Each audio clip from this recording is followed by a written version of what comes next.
Happy Thursday, everybody, and welcome into Locked On College Football Kickoff Live. That is Kenton Gibbs of Locked On ACC and Locked On Wolfpack, Alex Dono of Locked On Canes. I'm Drake Toll of Locked On Big 12, live from my Nokia 6 today, guys. I was just trying it out. I broke it out, see if it can work, and the audio on it is great, but the video is lacking just a bit.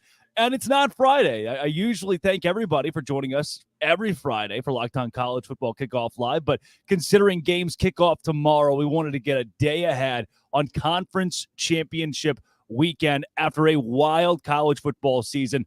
Football is over for many schools. There are plenty that aren't going bowling. They packed everything in and ball game. And for many, they're still competing for a college football playoff, and that's so big this weekend, from Alabama and Georgia to even Michigan and Iowa, and tomorrow night, Oregon and Washington.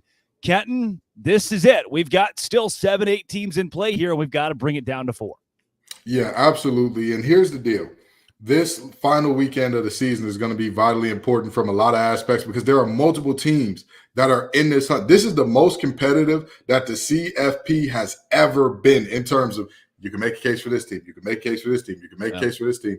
And, I think looking at this situation, we're going to find out what the committee values in a lot of ways. Right. In a lot of ways. Because do you put a Bama team in if they beat Georgia? And you say, well, they have the better win, but you lost to a team that's also on the cusp. Yeah. What do we do there? What do we say there? Or do you value a team, Oregon, Washington? It's about who's trending in the right direction, all this good stuff, all that good stuff. It's hard to beat a team twice. We all know how hard that is. But let's just say Washington does pull off 2 wins. Then what? Where do you put them? There's a lot of questions swirling around this thing. Florida State, if they barely escape with a win against Louisville, even if they dominate Louisville, do they say, well, we know without Jordan Travis you can't compete? Or do they say, you know what? Hey, you did what you got to do. You did your big one. You won all these games by all these points. We got to put you in the playoff. So it's going to be very interesting to see how the committee plays this thing, because I'll tell you what, if they do a bad enough job, the folks will be screaming, bring back the computers. We got AI now. Bring them back. Yeah. Well, you say that. There almost feels like there is no fear of repercussion, no matter how many people scream, we hate this or this was unfair. That has been the case since the college football playoffs conception, and now moving to 12 teams, you have that to fall back on. This year can just be the wash where we put in 4 teams, we're moving on, we're going to 12. Dono, with that, it makes me think of fan bases like Texas. They've got a road win against Alabama. Their only loss is against Oklahoma at a neutral site on a last-second touchdown. They've got a much better resume than Oregon, who has 62nd strength of schedule. Texas in the top 10. Why aren't the Longhorns getting any love here? Well, I know that, Texas is not going to get in, I don't believe. Now, obviously, if Alabama does beat Georgia, that's where Longhorns fans are going to have the opportunity to go crazy. And I get it, right? Because, there have been years, back when Miami used to be really good, and I thought they were hard done by those old BCS computers that you guys were referencing earlier, where it's really fun to complain about that. Texas would be in an opportunity to complain. Now, to build on what Kenton was saying about this college football playoff committee, not all of them kind of take the same path to that destination, but at the end of the day, the criteria technically is putting in the best 4 teams, who you believe the top teams are, not necessarily the teams with the best resume. So I can understand. And I know Alabama, they lost head-to-head at home against Texas. I get it. But based on the way the remainder of the season is played out, if Bama does get a signature win in the SEC championship game against the 2-time defending national champions, you would be able to strongly argue at the end of the day that even though they've got the head-to-head loss to Texas, Alabama is probably the better team right now. And I can also understand what you're saying about Florida State. Yeah. Florida State, if they, squeak by Louisville, they could end up still getting passed over and not making the top 4. But it's the committee's job to decide at the end of the day who they believe the best 4 teams are to put them in that college football playoff. Now, as a fan, I love the fact that this thing is going to be expanding to 12. I just think it's more fair that way to give 12 teams an opportunity. At the same time, as a media member, we're probably going to miss some of these conversations a little bit, guys, because arguments about, who number 13 is that should have been top 12 are not nearly as fun as, arguing that number 5 or number 6 should have been in the top 4. So a lot of these debates are going to be missed, but there are some opportunities. And guys, you think about the Pac-12 championship game. It's been a hell of a year for the Pac-12.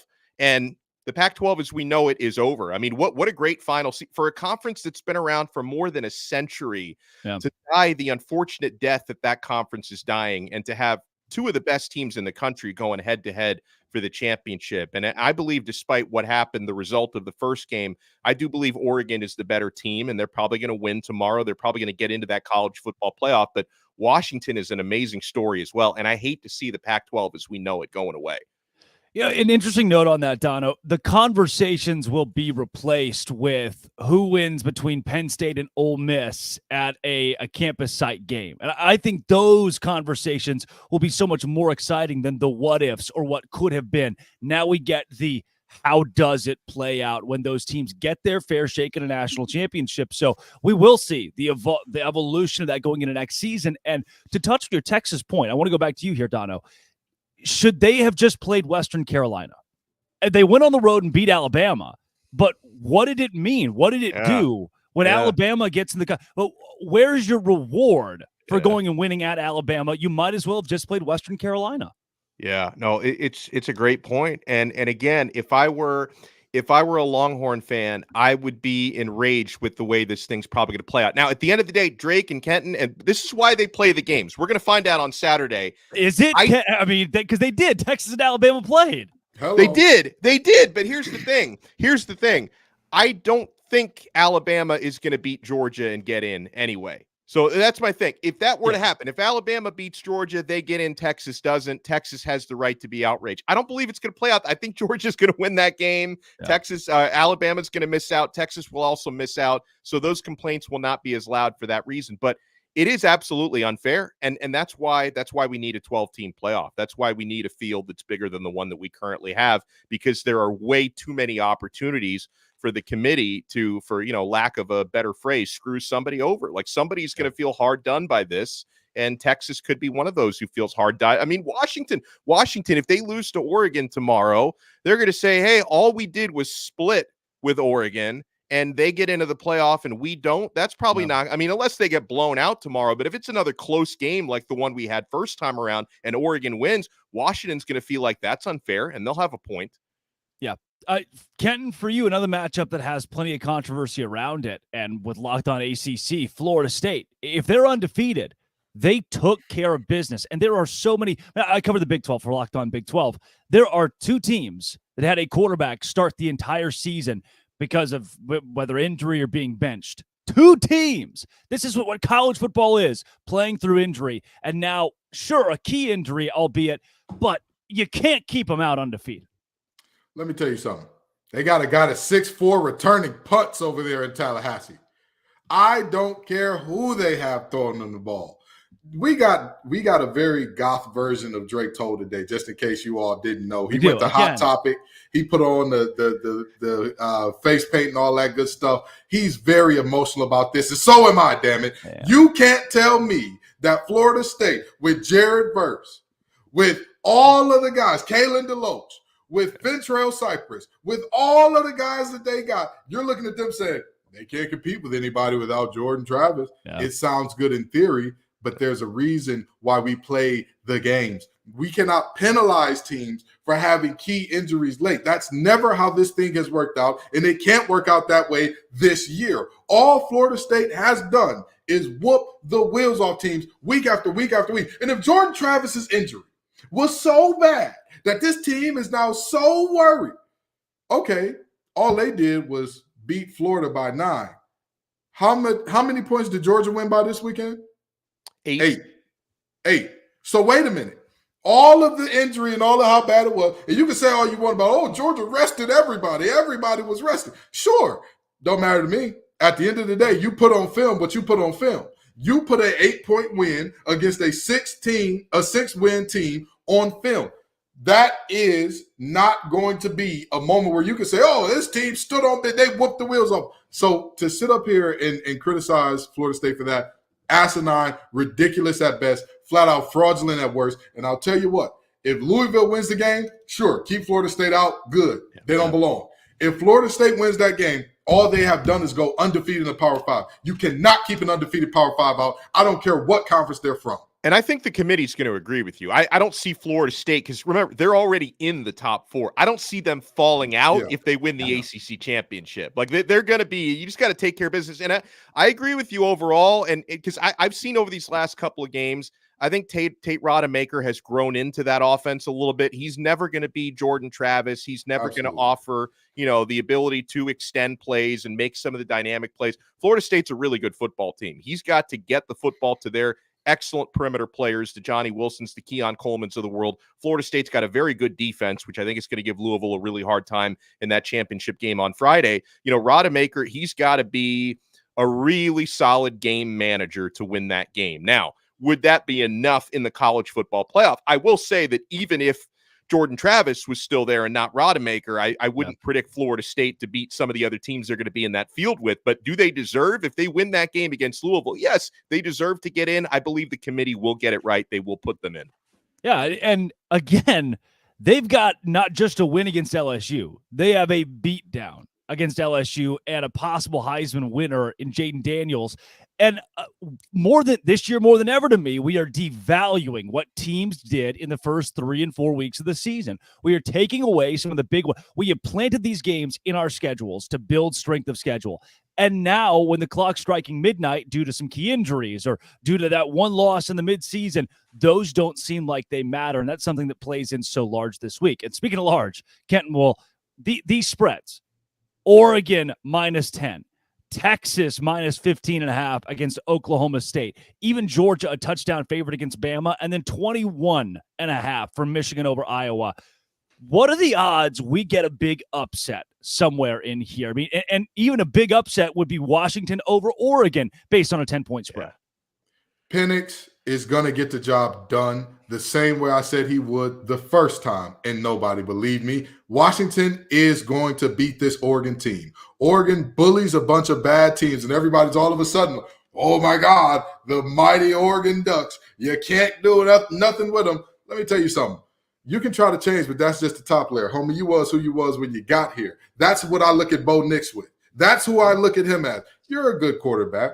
He's good. He's been in college for forever and a day. I believe he was in college when Brandon Ayuk was catching passes from Jaden Daniels at Arizona State. That's how long that young man has been in college. But with that being said, when he was in college, Jalen Hurts was throwing to CeeDee Lamb at Oklahoma. Those two guys have been all-pro in the NFL for a few years now.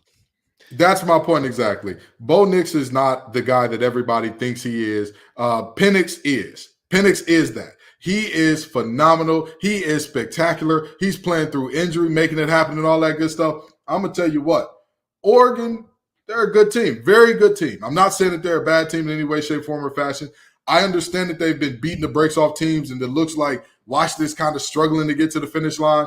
Heed my words. Washington will walk away the Pac-12 champions and they will get into the playoffs.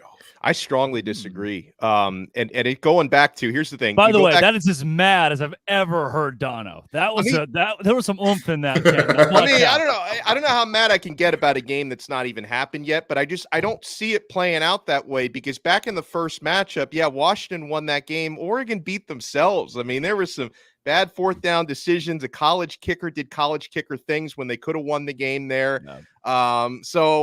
And since that time, and I know that there's been more injury issues for Washington, but since that time, Oregon has actually trended stronger coming off of that loss than Washington trended coming off of that win. And that game was in Washington. This game is, in Vegas, neutral site. I'm sure both teams will travel, but it's not going to be the home field advantage Washington had the first time around.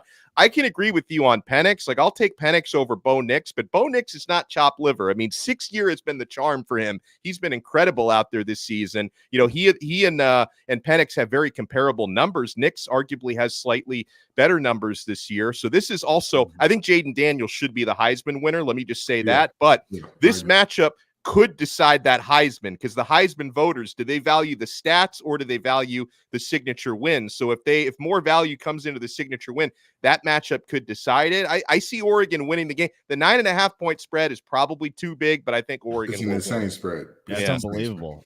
For a team that beat them in the regular season, I wasn't expecting that. And to your point, Donna, when you talk stats or the big moments, who has a Heisman moment? Nobody yet. And you could argue that Caleb Williams never really had one. It wasn't about the wins at the end of the year. He was so statistically dominant that he beat out a guy like Max Duggan, who had a couple of Heisman moments. And this year, when nobody's come to the forefront of that, you have two guys duking it out that are the top of the conversation in Bo Nix and Michael Penix Jr. that can grab their own. But for you, we've got Kenton's. He's got Washington over Oregon this week. Dono, do you find an upset in this conference championship weekend? If there is one, that would be the most likely one, but I do think Oregon's going to win that game. Texas is going to beat Oklahoma State, and obviously Oklahoma State, what a Jekyll and Hyde team, right? Because the same team that beats Oklahoma gets blown out by UCF. I think Texas is going to win that game and win big, because for Texas, unless there's just a massive choke job, they know not only do they have to win, but they have to put up style points, guys, in order to have a chance to get into the top four. So Texas is not going to take their foot off the gas pedal if they have the opportunity to blow them out. I don't know. You know what? I've already predicted Georgia's going to win the game, but Alabama, man, I could talk myself into thinking and last week doesn't matter. I know Alabama, they barely beat Auburn. That game is always drunk. And, Georgia Tech against Georgia, I don't really put any stock into that one. So this is a completely new day for both teams. It wouldn't shock me if Saban pulled something off. So I don't know, either that one or Washington, probably the most likely. And listen, Louisville, I still think Florida State's the better team, regardless of who the quarterback is. So I'm not putting a whole lot of stock in the Cardinals in that one. But I would say maybe Alabama has the biggest chance of pulling it off. The first ever self-sell me why. I love that. I absolutely love it. And I didn't sell it that well because I didn't have the great confidence. I really didn't. No, I think I've sold myself was the approach there. Alabama to me too. There comes a point for Nick Saban where we've broke. In the bend don't break conversation, Alabama has been broke against Georgia year in and year out now. I know it's only been the last couple of seasons Georgia's gotten the best, but I at some point, Nick Saban says, look, I'm still the top dog. I'm still the king. There was that era where he had never lost to an assistant for a decade. He's still Nick Saban. And that's got to be the message at Alabama and through Tuscaloosa this week. And then you get in the conversation of, does that keep Georgia out? That complicates things so much as we go down the stretch here in the college football playoff conversation. But speaking of that, let's get into some sell me whys for these underdogs and those who are big favorites this week. We will also talk transfer portal, all the latest in that, and maybe even some Liberty, New Mexico State, Miami, Ohio, Toledo. Who knows what's in store on Locked On College Football Kickoff Live. But first, we'll take it to Dono.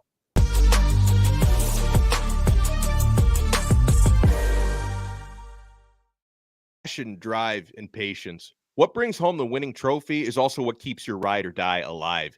eBay Motors has everything you need to maintain your vehicle and level it up to peak performance. From superchargers, roof racks, exhaust kits, LED headlights, and more, whether you're into speed, power, or style, eBay Motors has got you covered.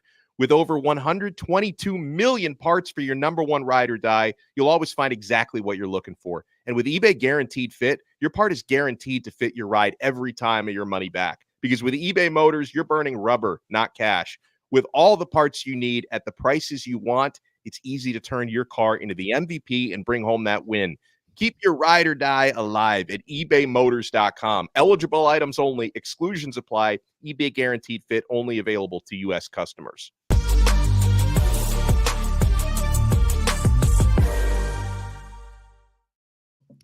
It is time for the best part of the week every week. It's Sell Me Why. Oh, a little out of tune. We'll try to get over the course the rest of the segment. Number 8, Alabama takes on undefeated number 1 Georgia in the SEC Championship. Here is Luke Robinson of Locked On Bama to sell us why the Alabama Crimson Tide can cover a touchdown.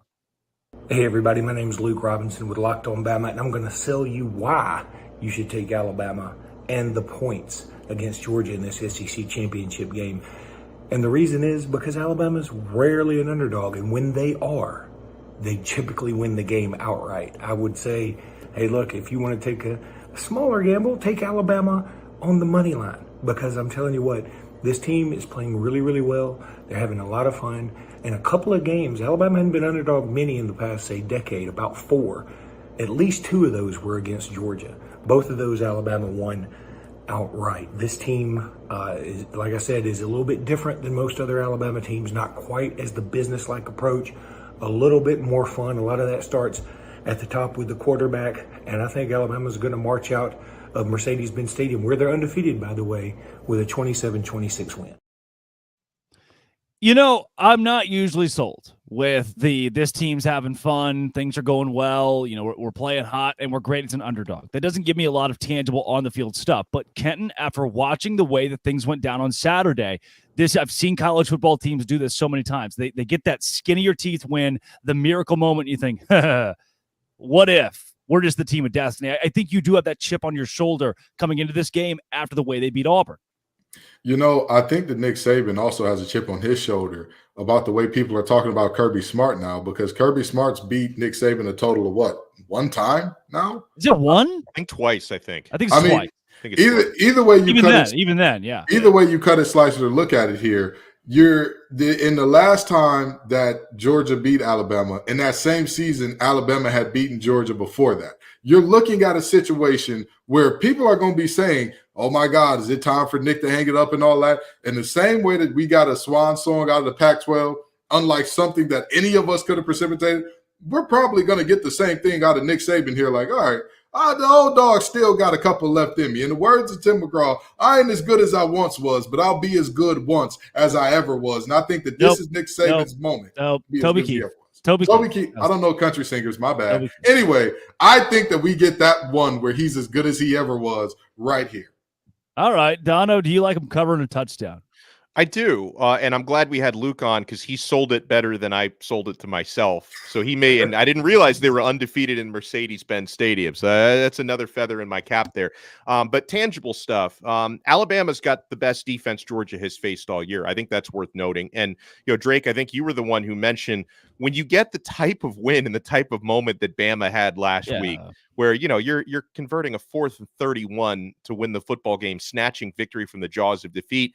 I think that can create like an effect where you feel like you're invincible, right? And most over the years, most Nick Saban teams probably feel that way anyway, but didn't start out that way for this year's Bama team. They had a rocky road for the first, 3-4 weeks of the season, but I think now they believe in themselves. So I'm going to pick Georgia to probably win this game by 3 or 4 points, but I do think Alabama covers. I think the number being about a touchdown is too big because I believe in the way Bama has been trending upwards. Now with Georgia, I think it might have been a good thing for them long term that they missed Brock Bowers for about a month because that caused other playmakers to have to step up and kind of learn how to run that offense without him. So Georgia, to me, I could see them winning a national championship again this year. I just don't think they're going to blow Alabama out. I think it's going to be a close game.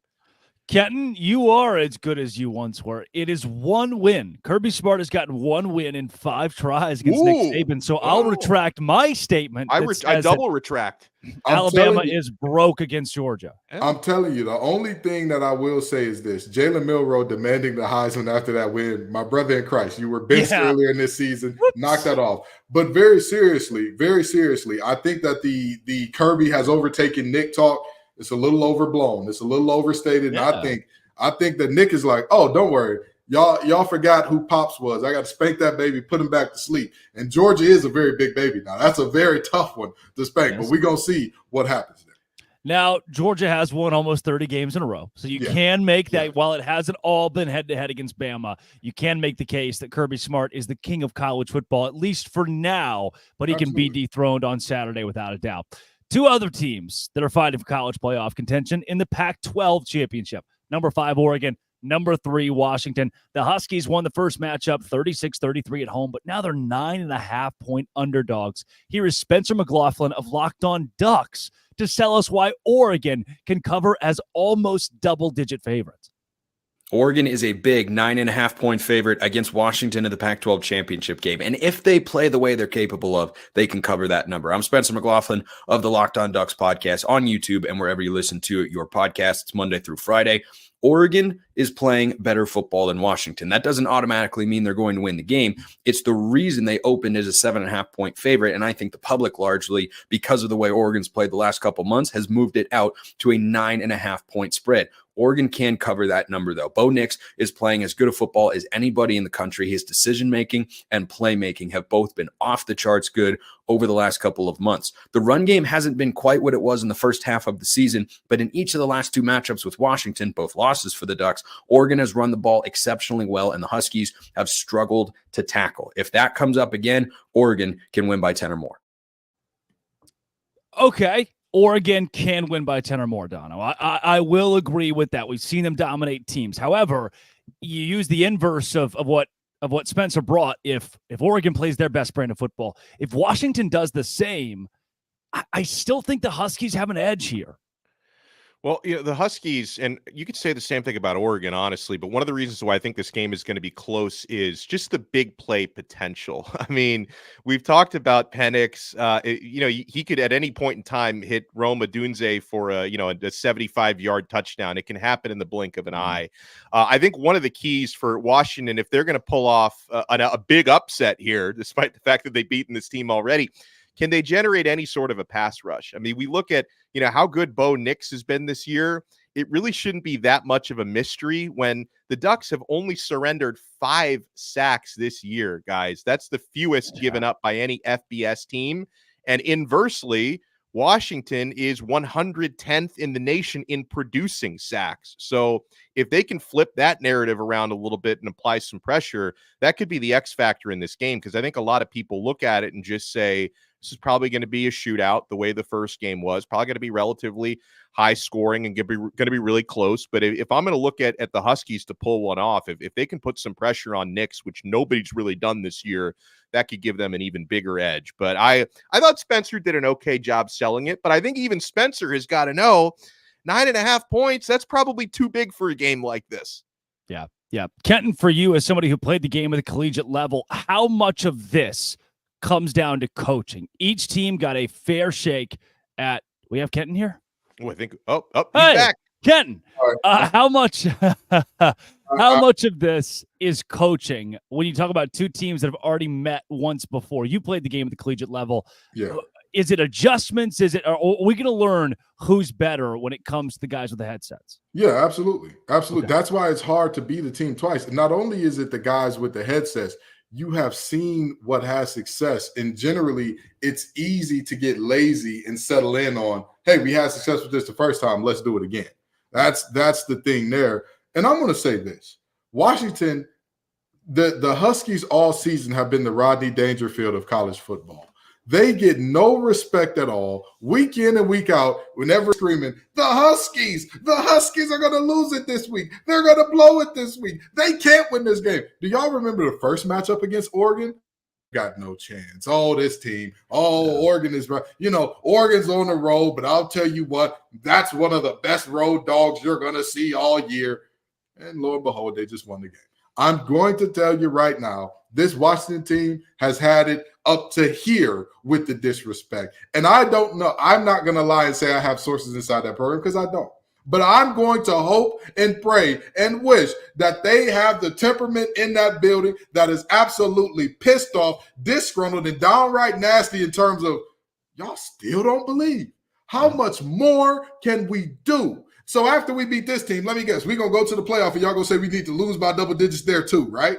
It's their time. Huskies are having a special season. They keep it rolling here. I love it. Guys, one of the games we haven't talked about quite a bit is Michigan and Iowa. We'll get into that over the course of the show and later on, but let's go to Chris Gordy of Locked On SEC and talk a little bit more in depth about Alabama and Georgia, as this one certainly decides the makeup of the college football playoff. But first, we'll take it to Dono.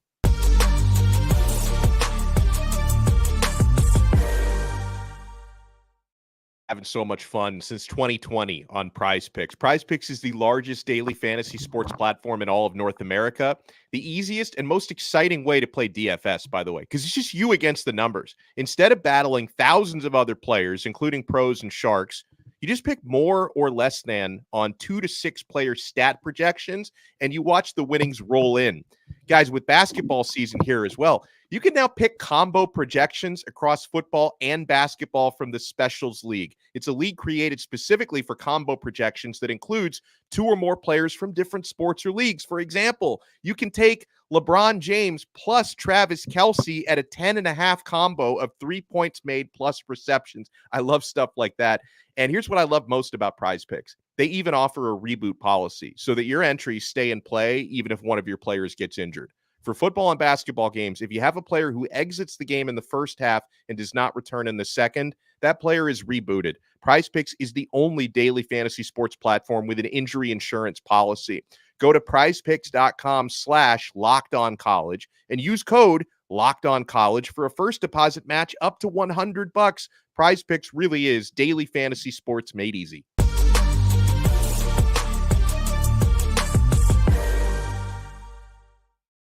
It is our biggest game of the week, Alabama and Georgia. Chris Gordy here to break it down from Locked On SEC. Gordy, in this matchup, now as we've all learned, Nick Saban 4-1 against Kirby Smart. Does that trend continue and Georgia's almost 30-game win streak break? No, I mean, look, as much as we want to talk about, Armageddon with the college football playoff, can Alabama do it? And I've heard some Alabama fans this week, Nick Saban owns Kirby. I mean, he got through once, but it was when, all the receivers went down for Bama. But I just think this Georgia team is on another level. The way Kirby has recruited, their roster is 3-4 deep with 4- and 5-star talent. And look, Bama, give Nick Saban credit. He's done a great job of coaching this team up. They were not, before the year, I think some of us kind of thought, okay, this could be a 2-loss team. And when they lose to Texas at home in week 2, some people are thinking, they're going to lose 3-4 losses. Give them credit. They've rallied. I'm a little bit hesitant on the Jalen Milroe has arrived. They were very fortunate, as we know, to win that Iron Bowl a week ago. They should have lost that game. Miracle play. Give them credit. They make a big play when they needed to. But, when people were talking about, this team's getting red hot, Milroe's looking great and all this, keep in mind who they were playing. They were playing some mediocre to bad defenses when he really started taking off. They had to hold on for dear life in the second half against Arkansas. After that, they have a terrible first half against Tennessee. Then they have an awesome second half against Tennessee. But after that, they beat up on LSU, who was one of the worst defenses in the SEC. They put up 49 on a bad Kentucky defense, and then they put 66 on Chattanooga. So, look, Alabama's good, but I'm not ready to say this is one of the best offenses. Look at some of the tougher defenses they've played this year. 24 against Ole Miss, 26 against A&M, 27 last week against Auburn, and really I just think, the expectations are Georgia's not giving up more than 24 to Bama. So if Bama gets to 24, can they hold Georgia's offense under that? Maybe, but it's going to take a special defensive performance from Georgia. See, you just took the question right out of my mouth because, normally Donno's the betting guy, but I was going to ask, what's the magic number in this game to get to? So instead, I'll ask you this. What is Georgia's path to winning and what is Bama's path to winning this game, in your opinion? Yeah, I think Bama's going to need a turnover or two or a big kick return. We saw Caleb Downs a couple weeks ago with a big punt return. They benched Kool-Aid McKinstry in the return game. So, if Caleb Downs returns a punt for a touchdown, that would be huge. A pick 6 on Carson Beck would be huge. Hit for a fumble recovery for a touchdown, something like that. Bama's going to need a big momentum-changing thing.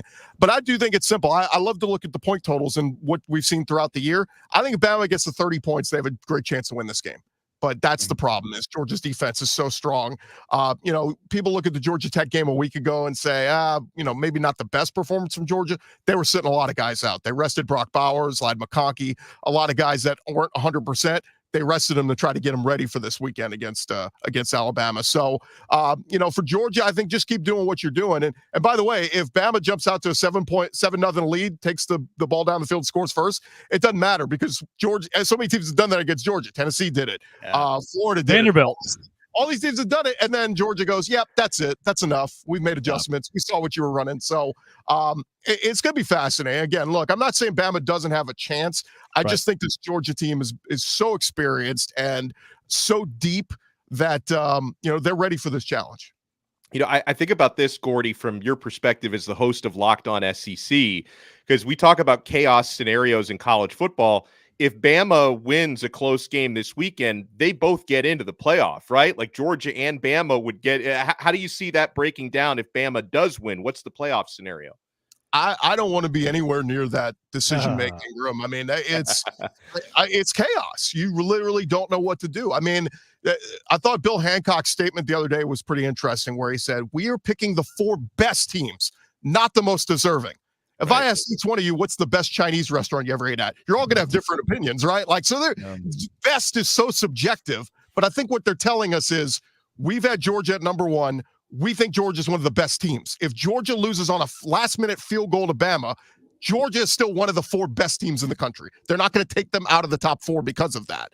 Now, if Bama wins 50-14, yeah, maybe Georgia's not one of the 4 best teams, but that's what it would take. I still don't know on the Bama debate. I mean, if Texas wins convincingly, if they hammer Oklahoma State, that head-to-head has to matter. We can't ignore that week 2 game and act like it didn't happen. Everybody's like, oh, well, Bama's a much better team now. Doesn't matter. Like, are we judging it off of the season and the resume, or are we just going who we want at the end of the year? And Saban has brainwashed all of us to believe, every year at the end of the year, Bama's one of the 4 best teams. Well, sure. You have one of the top 2 recruiting classes every year. Of course you're one of the best teams. You always are. So it'll be very interesting. Look, I know a lot of people are rooting for the chaos to happen, but God forbid if that happens, this committee is in a world of trouble because who the hell, somebody's going to get left very disappointed.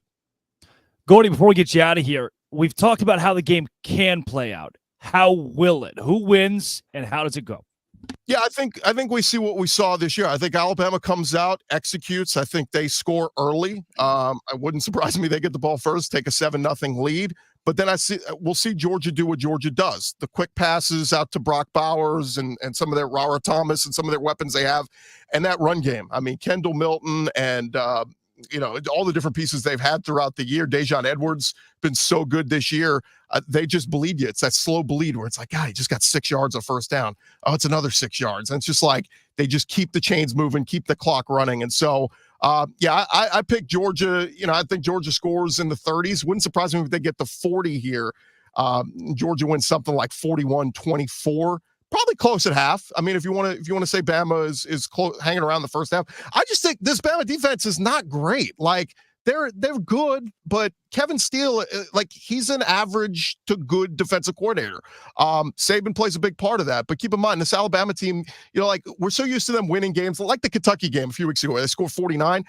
In years past, that game would be 49-6 or 49-10. Instead, they gave up 21 to Kentucky. They didn't get the stops when they need to. They let Kentucky keep putting together drives on them. So I think this weekend, Bama gets not exposed, but we get a reveal of how far ahead Georgia's program is right now, ahead of Alabama. That's Chris Gordy of Locked On SEC. Gordy, thanks for joining Locked On College Football Kickoff Live. All right, thanks, guys. And hopefully I told you why.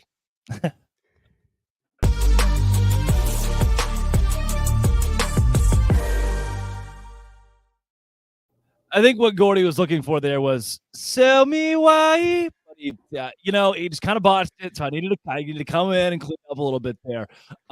Guys, I know we've talked a lot about this Alabama and Georgia game. One that we haven't gotten to yet, Michigan and Iowa. 21.5-point spread in a game where I don't know if Michigan will score more than 24 points. That's not a knock on Michigan. It is a complete and utter respect to Iowa's defense. Now, will Iowa put up more than 3 points is the big question, I guess. How do you view this one, Kenton? Michigan might not get to 24. They don't need to. I mean, this Iowa offense, it's disgusting. It's bad. It's pretty bad. It's bad when you got to fire your son. It's one of those moments. There's a very big thing also going on at Michigan where a son may need to get fired. And guess what? He's not yet. So, very seriously, I see this as a situation where Michigan, I could see them getting to about 24, 27 points. I don't think Iowa puts up more than 7. So I think that they cover. I could see Iowa covering, but I don't. Their path to win this game is 0 to none. It's slim to none. Slim's got his top hat on with 1 foot out the door. He's doing the smooth criminal lean out the door. So I think that Michigan takes care of business here. Yeah, Dono, I don't think there's anything Iowa can do to win. That can't be the conversation here. But their defense, to me, at least keeps this thing within 21, despite the way Michigan has blown out a lot of teams on their schedule. The very first 2 bets that I put on my bet slip on FanDuel heading into this weekend, I didn't have to think a whole lot about these. And even if one or both of these don't hit, I will have no regrets because they should hit. Under 34.5. I feel very strongly about that in this game. I see the combined score probably being in the 20s, right? And Iowa plus 21.5. Now, with that said, I think Michigan's going to win the football game. I just think that they may not throw the ball the entire game because they'll be playing with a lead, and I think Michigan's defense is going to be rolling. It's going to be a very run-heavy attack from the Wolverines. They're just going to take care of business, and then, Iowa's defense, they can slow Michigan down to a point. They can't score on Michigan because let's not forget Michigan has an incredible defense. I know the storyline for Iowa has been defense because they can't score. Michigan can score, but they've been consistently one of, if not the top defense in the country for most of the season. So, and listen, it's no disrespect to Michigan. I just think that out of the Power 5 championship games this weekend, this to me is the most missable out of them. That if I, for whatever reason, I maybe do some yard work and I don't catch the entire game, I'm probably not going to lose too much sleep over that. But I think Michigan's going to win, but it's going to be a low-scoring game, and they're probably not going to cover. Dono's the maniac doing yard work at 7 or 8 p.m. Eastern time. I wasn't sure if that was a night game, but yard work. All right. Dono's married to the yard work. Iowa's last 5 games, 13-10. 15-13, 22-0, 10-7, and 12-10, which is straight out of the book of the 1920s. Just like John Heisman era, Georgia Tech, Cornell going out there and duking it out. I do think Iowa covers the 21.5 this weekend. That's given us a good view, guys, of the conference championship games this week. I know the one that we really didn't touch too much on is Texas, Oklahoma State, but the biggest storyline in that is not the game itself. It's more so, can Texas backdoor its way into the college football playoff somehow, and how does that resume stack up? But as we move out of the games themselves, let's go into some big booms and busts. This is really the last chance we'll get to pinpoint those over the course of the entire year that we think, wow, that team is a bust. And Kenton, I know you're passionate about a couple. Yeah, I want to start off with bust, and I want to actually start here, okay? Everybody during rivalry week who's being soft and saying, please stop saying mean things to our team. Listen, it's rivalry week. Turn the sprinklers on. I love it. Turn the sprinklers on. Turn the sprinklers on. And tell me you did it. Call the opposing team pieces of crap. That's what you're supposed to do. Say that you couldn't get into our school. Say that. You're supposed to hate each other. That is how this thing works. What does Georgia and Georgia Tech call theirs? Clean, old-fashioned hate. What does West Virginia say to Pitt when the song Sweet Carolina come on? They tell them to eat feces in a 4-letter word that rhymes with spit. Obviously, I'm not going to say it because I don't want that call from David. You know, Ghost Drake Toll needs money to get that makeup that he's applying. So, with that being said, my first bust goes there. My second bust. This makes me happy. This brings great joy to my heart. This brings joy. There we go. Oh, William Mack Brown, come on down to the floor. And I know a lot of you are thinking, oh, you're partying on your enemy's grave and you beat them. Let me tell you something. If a child is younger than 4 years old, they don't know a world where NC State lost to UNC. Let's start there. Let's go beyond that to the fact that for 2 straight seasons, those boys in Chapel Hill have absolutely broken down like a 93 Pinto on the side of the road. Wait a second. If a child's under 4 years old, they don't know a lot of things, Kenton. I just want to throw that part out there as well. That's fair. That's fair. That's very fair. But you've got a point. I'll give it to you. But the reality is, this man has led this program to top 10, top 12, top 15, and then falling off a cliff every single time with no parachute. This ain't Fortnite. They falling off that cliff in an ugly manner. I mean, this is like the other guys when they said aim for the bushes. What bushes, Mac? This is hideous. Why does your team not show up for the second half of the season? That's my second bust of the week. Oh, geez. Dono, are you as passionate about yours? Let me go with a long-term bust. I can't say I expected them to win this past weekend, but our pal LinkedIn Billy, not bowl eligible, 5-7 season for, and next year still haven't fired him. Next year's schedule is even tougher. Like Florida may win 3. They could have a better team next year. They probably won't, but if they had a better team next year, they might only win 3 or 4 games next year. Jeez, so, Dono. I'm just surprised Brandon hasn't muted me yet. Down, why don't you? Victory lapping our rivals. We love this. Yeah, we love this. I was gonna throw some shade at North Carolina, but I can't possibly do it better than the way Kenton just did, so I'll leave that one alone. In terms of just strict busts from last week, okay? How can I not go Auburn? I mean, you are a 4th and 31 stop at home away from beating Alabama, and you don't stop that 4th and 31. And how many seconds did Jalen Milroe have to throw that football? He was in what felt like 30 seconds. He's dancing around in and out of the pocket. But listen, I know it's a tough one. Wherever you are, Zach Blackerby, I'm so sorry. And I'm sure you haven't recovered from that yet. And I can't blame you for not having recovered from that. But I got to go with them for a bust. And if I can flip the script to this is one of those weird weeks where my busts outweigh my booms. But I've got to go Michigan for a boom, right? I mean, last week, rivalry week. And out of all the rivalry games played, none were bigger and none were contested against a tougher opponent than you could argue Ohio State had the toughest opponent, but from Michigan's side of things, that was the biggest win of the week. That was a defining win for Michigan once again without Jim Harbaugh on the sidelines. He finished out that suspension. So Michigan is my boom above all booms this week.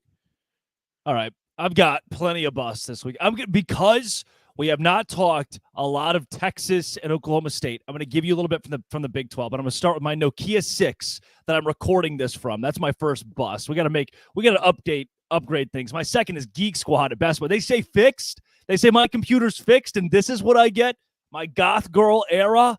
I am livid today, but hey, we've made it work. The audio is great. My biggest bust. Goth girl Drake. We stand her. Yep. Best Buy Geek Squad does not stand on business. I am so disappointed with what TCU did this year. You go out, you go win a game in the college football playoff. You go to the national championship, and from there, from the second Pentatonics sang that national anthem, nothing has been the same for the TCU Horned Frogs and Sonny Dykes. They have not looked consistent. They have not looked good. Georgia beat them into submission and then some, to the point where they missed a bowl game after going to the national championship. It's inexcusable. You can't miss a bowl game in the Big 12, especially the parity of the league this season. Plenty of beatable teams, plenty of games that they lost they should have won. TCU is a massive bust, possibly long-term. Another one, the Baylor Bears, who went 3-9. The AD comes out and says, hey, we have standards here. Oh, is your standard 2-10? Did you just clip it? Did you just barely get above that standard? And then your excuse for not firing the coach is, you know what we'll do? We'll fire all the assistants. Well, you already did that. You did that 2 years ago, and now you're doing it. At some point, it's got to be the head coach. And then they say, well, the real issue must have been NIL. You claim to be the number one team in compensation in NIL in the entire Big 12. But that's the issue. That's why you're losing ball game. Well, the portal's not good enough. You brought in 13 guys last year, have one of the top classes in the Big 12. At some point, something's got to give. You're serious about sports, and you make a change. And there are a lot of schools in the country dealing with the same thing right now that decided, you know what? This is not the offseason. We're going to make a change. So they didn't. Another bust. The guy is having relations with a volleyball player, hires her on staff to continue said unspeakable relations, then wrecks his motorcycle, lies about it, says she was a bystander, helped him out. Then it comes out that he lied. He's got a whole wife and kids, and you fire the guy who hired a woman who he was seeing on the side. And then you rehired the guy. That was a shocker for me. I couldn't believe that. What is the statute of limitations on being a bad person? At what point? Is it 10 years? Is it 12 years? We decide, you know what? I would rather win football games. And look, I know 90% of Arkansas fans are very excited about this move because they care about one thing, and that's winning football games. But do we not remember the true details of the atrocity of what he did to that woman, to the university, the embarrassment that was? And Arkansas has hired Bobby Petrino as their offensive coordinator. I got busts all around. My boom, though, Mike Gundy. Give me Oklahoma State and Mike Gundy for losing to South Alabama and still making the Big 12 championship game somehow. But, Dono, you perked up there a bit. This whole Bobby Petrino thing, I do want to hone in on for a second because it's wild. Well, I just want to say that obviously in the coaching carousel, because you even mentioned it, when it comes to teams who ultimately have to hire coaches and the fan bases that react to those hires, yeah, the most important criteria usually is get me somebody who can help us win. And we do see very commonly, no matter what level of football, college, professional, you can burn a lot of bridges and still get opportunities. The coaching fraternity is a weird thing like that, but you usually don't get that second opportunity at the same place where you burn that bridge. That's the shocking thing. Like, Petrino has gotten a lot of jobs since, the first go around at Arkansas. He's got a lot of different jobs since then, which is just the reality of college football. The shocking thing to me was to get the job back there. That was what I couldn't believe. Yes.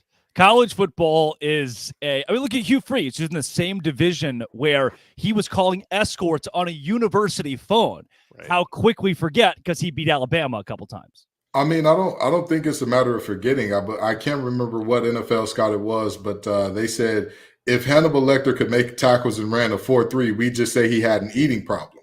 I mean, that's the reality of what we're looking at here. This isn't. Let's stop playing like this is a Mr. Moral situation here. Yeah. This is more so a team morale situation here, because at the end of the day, the only thing that matters is everything that matters, and that's winning. That's it. That's, we talk about, hey, we want to make your son a better person. We want to make him a better. Yeah, do your Jameis Winston. Eating W's is what matters here. Yep. Everybody sits on the couch and says, hey, we're going to make your son a better man. We're going to make him a better player. We're going to make him all the good things when he comes to our university. And 9 times out of 10, if that kid is too slow, if that kid's arms aren't as long as they thought they were, if he isn't as quick, if he isn't as fast, what happens? He gets discarded on the island of misfit toys just like anybody else. Let's stop playing like this is a moral operation. This is an operation that's based on, can you get the job done? Will you get the job done? And that's it. That's it. That job being winning. There's not a moral aspect of that. The job isn't to be moral.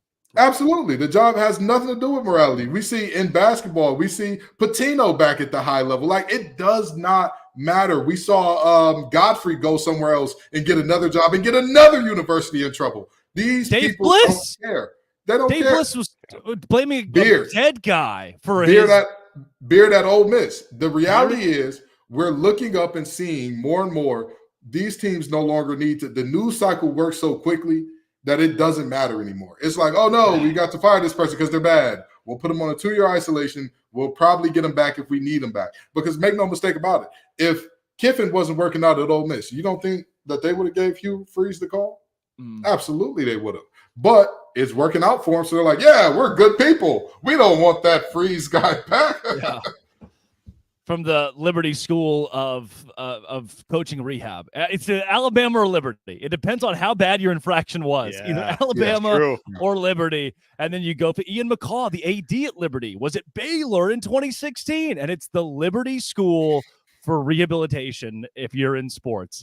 Coming up, let's pick some of these conference championship games this weekend. But first, we'll hear from a very valued sponsor, eBay Motors, Dono.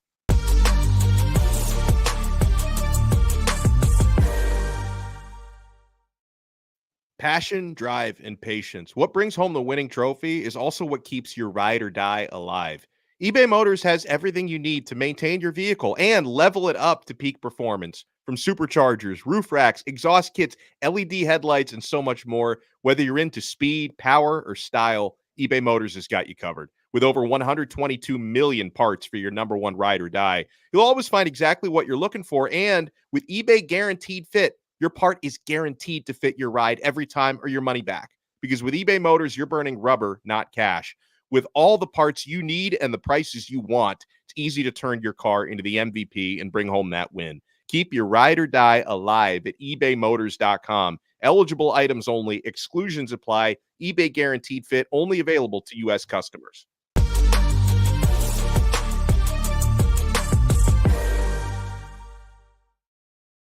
All right, let's close this thing out, boys. Conference championship weekend. Very quickly, very, very quickly.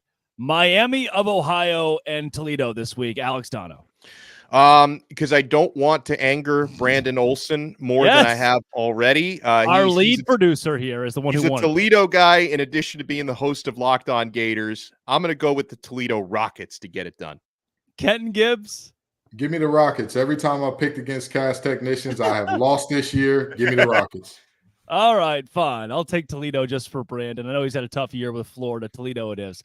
Let's go Oklahoma State and Texas, 11 a.m. on ABC and airing in Times Square. Brett Yormark has rented out a video board to play this game in New York, and no one's going to care.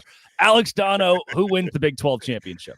No, Texas is going to win the game. I think the question to me is, depending on which version of Oklahoma State shows up, does Texas cover 15.5? But Texas is going to, and you know what? I think Texas probably will win big, guys, because I mentioned it earlier. Not only winning this game, because that might not be enough. You've got to win this game with style points. You know, Sark and company, they know that you've really got to blow Oklahoma State out to even give yourself a chance if a team like Alabama loses in front of you to get into that top 4. So I'm going with Texas to win big. Kenton.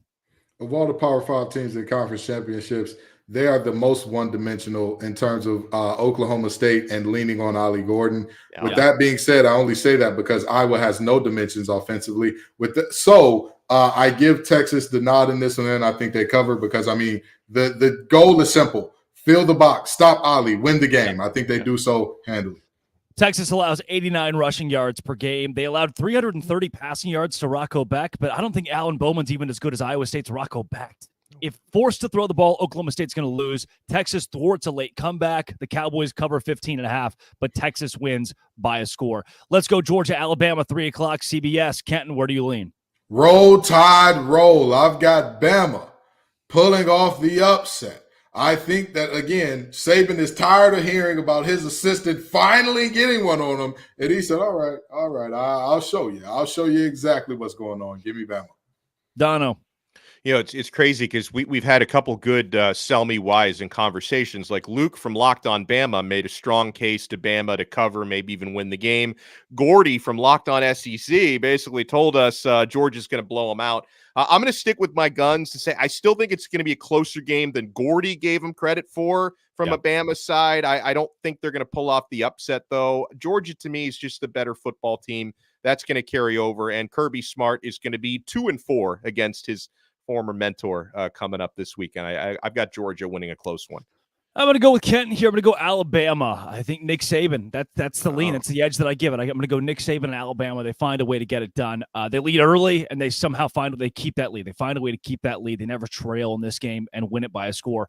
Michigan and Iowa, we already give a deep rundown in the show. All of us, we're all good with Michigan here. Absolutely. That one feels pretty obvious. Louisville, Florida State. Close to you guys in your territory. Kenton, where do you go? I got Florida State winning a close one. The ACC fans could see Florida State blowing the doors off this thing in terms of voters for Locked On ACC. But I don't see a world where Florida absolutely whoops the wheels off them unless Jack Plummer puts on a disaster class, which we have seen from him at times this year. So I think the Florida State wins a close one unless Jack doesn't show up, at which point this one gets ugly early. Yeah, I'm going to go Florida State as well. I think they win it by 10 in the end. They find a way to get it done by double digits. They need to make a statement. They feel a need to make a statement to stay in the college football playoff. Dono, are you going with the Seminoles as well? Yeah, I'm going with the Seminoles. I think this is a game where they can lean pretty heavily on Trey Benson and their running game, and where Rodemaker just don't make too many mistakes because you got a lot of talent on the perimeter. And Florida State's defense is really good, fellas. So, I think Florida State wins this game. They probably still cover, but, I root for chaos, so I wouldn't mind seeing Louisville play. And I'm also a Miami guy. I'm not going to hide my true colors. So I wouldn't mind seeing Louisville pull it off, but I think Florida State gets it done. The most level-headed Miami fan. Yeah. The big one on Friday night, guys, not on the CW, oddly enough. It's on ABC. Number 5, Oregon. Number 3, Washington in the Pac-12 Championship. Dono, who wins this rematch? Oregon, they win the rematch. Now, funny enough, this is out of all the conference championship games, at least the Power 5 ones, this is the only rematch. This is the only rematch in the Power 5 conference title games. It's hard to beat a team like Oregon twice this year.